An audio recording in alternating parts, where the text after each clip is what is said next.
warahmatullahi wabarakatuh. Berdirinya saya di sini, saya akan mempresentasikan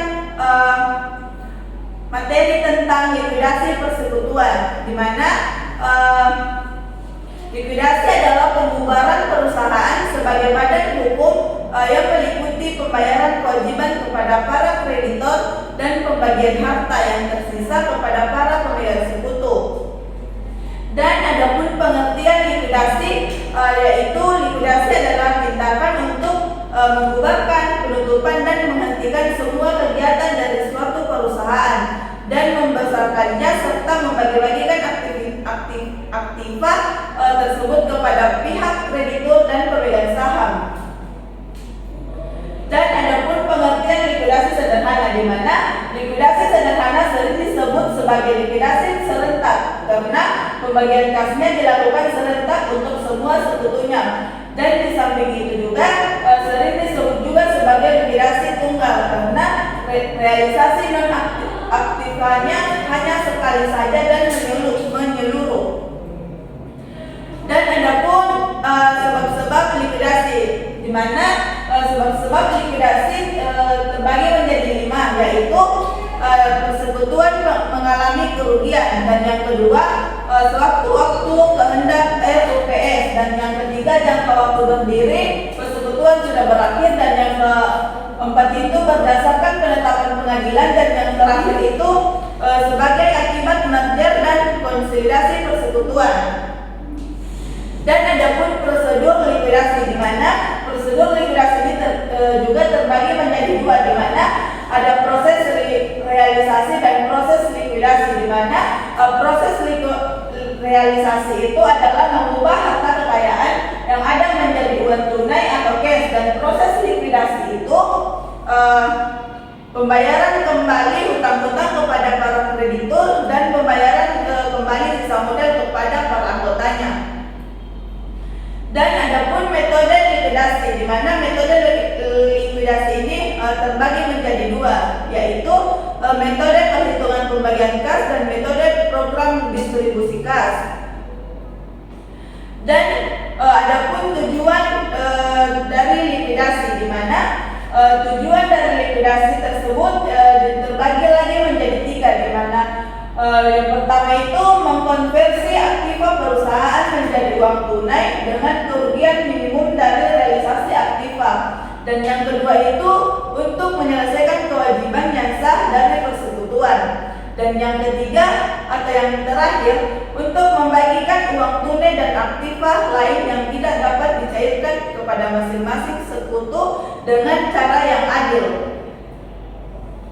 Dan ada 5 kemungkinan yang akan terjadi dalam likuidasi sederhana, di mana yang pertama itu semua sekutuan modalnya bersaldo positif, dan yang kedua itu ada sekutu yang modalnya bersaldo negatif, tetapi dapat ditutup dengan hutang kepada sekutu yang bersangkutan, dan yang ketiga ada sekutu yang modalnya bersaldo negatif namun tidak dapat ditutup dengan utang piutang sekutu yang bersangkutan, dan yang keempat itu sekutu khusus, di mana ada sekutu yang modalnya bersaldo negatif namun sekutu yang harus menyetor modal secara pribadi dalam keadaan tidak mampu, dan yang terakhir itu kondisi khusus, di mana kas yang ada tidak cukup untuk melunasi utang kepada pihak ketiga.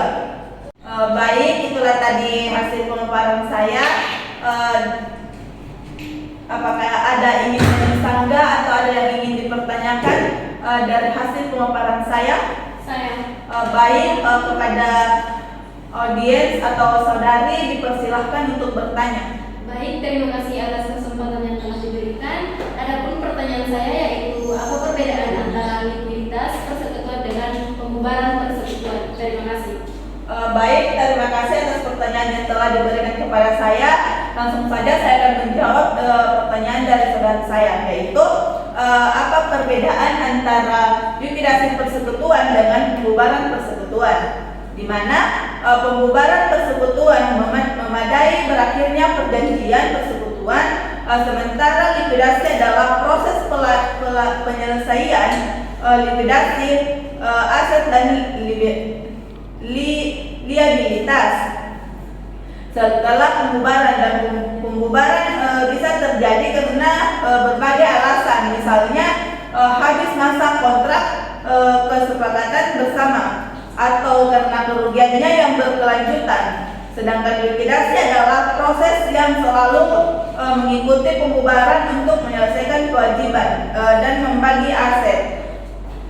Mungkin itu saja yang dapat saya jawab.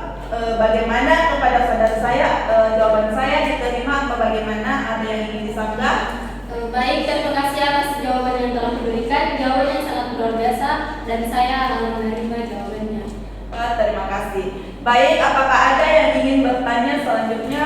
Pertanyaan kedua, Saya dipersilahkan. baik. Bagaimana jika terdapat kerugian dalam proses likuidasi? Bagaimana kerugian tersebut ditanggung oleh para sekutu? Baik, terima kasih atas pertanyaannya. Pertanyaannya itu bagaimana jika terdapat kerugian dalam proses likuidasi dan bagaimana kerugian tersebut ditanggung oleh para sekutu. Nah, langsung saja saya akan menjawab pertanyaan dari saudara saya, yaitu jika terdapat kerugian dalam proses likuidasi, kerugian tersebut akan ditanggung oleh para sekutu sesuai dengan rasio bagi rugi yang telah disepakati dalam perjanjian persekutuan. Nah, jika tidak ada kesepakatan tertulis, kerugian akan ditanggung secara profesional berdasarkan rasio modal masing-masing sekutu. Baik, mungkin itu saja yang dapat jawaban yang saya berikan. Selanjutnya saya akan membacakan kesimpulan dari materi kami, yaitu likuidasi adalah pembubaran perusahaan sebagai badan hukum yang meliputi pembayaran kewajiban kepada para kreditor dan pembagian harta yang tersisa kepada para sekutu. Nah, tujuan utama dari likuidasi itu sendiri adalah untuk melakukan pengurusan dan pemberesan atas harta perusahaan yang dibubarkan. Baik, mungkin itu saja yang dapat saya presentasikan, yang dapat saya paparkan. Lebih dan kurangnya mohon dimaafkan. Wabillahi taufiq wal hidayah. Wassalamualaikum warahmatullahi wabarakatuh. Waalaikumsalam